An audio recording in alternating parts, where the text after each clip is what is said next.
Это православный монастырь Лесна в Нормандии. Сюда приезжают верующие со всего мира. Здесь монахини молятся Иисусовой молитвой. «Господи, Иисусе Христе, Сыне Божий, помилуй меня грешного».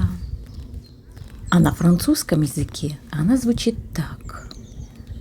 «Seigneur Jésus-Christ, Fils de Dieu, aie pitié de moi, pécheur». Господь любит нас всех, несмотря на то, на каком языке мы говорим и молимся. Давайте же и мы будем любить друг друга по мере наших сил.